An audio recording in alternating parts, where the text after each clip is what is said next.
suis Jean-Pierre Oudenaken de la RTBF, Radio-Télévision belge de la Communauté française de Belgique, et je suis architecte données.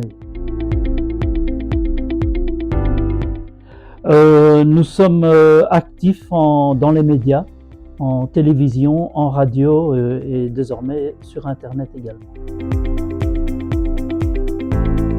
Les problèmes majeurs apparaissent quand on fait du reporting, où on se rend compte que déjà deux personnes vont peut-être arriver avec deux reportings qui sont censés montrer la même chose, et on va voir qu'il y a des discordances importantes parce que les sources de données multiples utilisées ne sont pas cohérentes. Donc le résultat de ça, c'est que on n'a pas assez confiance dans le reporting qui est fourni de manière générale pour répondre aux questions. De manière générale, nous avons classiquement orienté maintenant les intégrations vers l'utilisation de REST API. Et lorsque j'ai par exemple étudié la solution d'Enodo, tout de suite ce qui saute aux yeux, c'est que quand on a réalisé une vue qui présente un certain type d'information, après en 3 clics, on peut générer l'API avec la documentation Swagger, etc. Et donc, même des gens qui ne sont pas développeurs, comme moi, on peut directement mettre en place une API et la fournir aux différents consommateurs. Oui, principalement parce qu'on s'est renseigné évidemment sur le marché et les analystes comme Gartner, Forrester, etc. Ont toujours mis Denodo en avant. Je me suis également un petit peu intéressé à une solution concurrente qui est TIBCO, mais qui visiblement ces derniers temps était plutôt en train de stagner. Donc vraiment, il n'y a pas non plus 15 fournisseurs de solutions d'un tel niveau sur le marché. Donc effectivement, Denodo est tout de suite apparu comme un peu la Rolls-Royce pour faire de la data virtualisation. Restait le problème du budget éventuellement.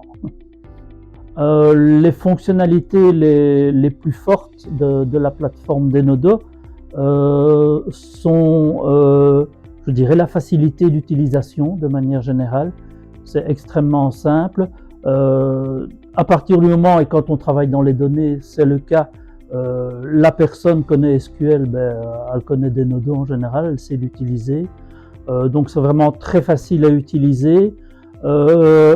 J'aime bien aussi l'approche qui est de dire d'abord on va réaliser les vues et à la fin, c'est ce qui est en tout cas préconisé par Denodo et c'est logique, on va s'intéresser aux problèmes de performance s'il y en a, en mettant éventuellement les données en cache notamment.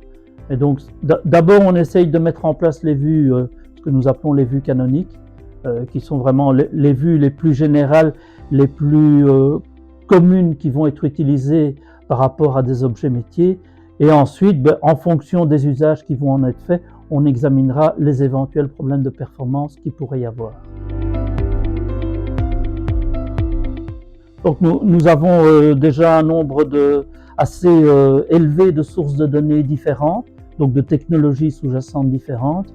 Évidemment des bases de données Oracle, des bases de données SQL Server, également base de données Redshift sur AWS, des fichiers Parquet sur AWS, la base de données ANA de SAP pour la partie financière. Nous avons évidemment des sources de données auxquelles nous pouvons accéder à travers des API REST.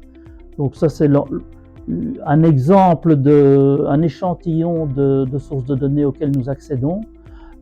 D'autre part, en matière de consommation, c'est ça l'intérêt de Denodo également, c'est que nous allons définir une vue qui après va pouvoir être consommée suivant n'importe quel protocole, n'importe quel moyen de consommation, que ce soit du JDBC en général. ODBC n'est pas tellement prisé chez nous, mais des REST API également.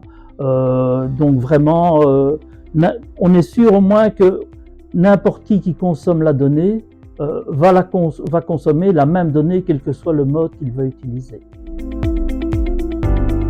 Au niveau des gains grâce à l'utilisation de Denodo, Déjà, puisque nous implémentons le Master Data Management à travers des nodos, ça nous évite de devoir acquérir une solution dédicacée de Master Data Management.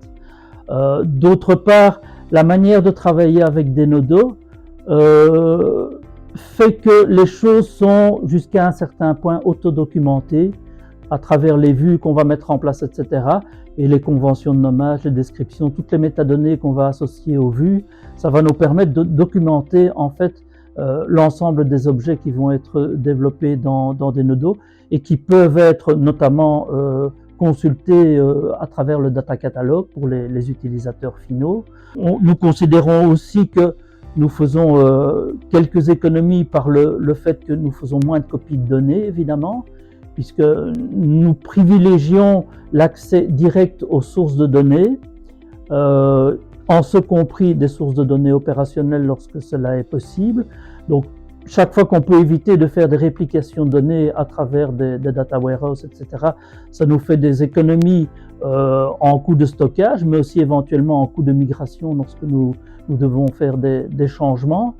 Donc ça, ce sont toutes des économies potentielles avec la solution des nodos. On peut les utiliser. Donc au fur et à mesure, on est en train de construire notamment les master data, mais de manière générale, les vues canoniques sur les données. Et ensuite, cela va être disponible à travers le data catalogue et donc les utilisateurs vont pouvoir les consommer, que ce soit à des fins d'intégration ou à des fins de reporting dans les différentes solutions qui sont disponibles dans la maison.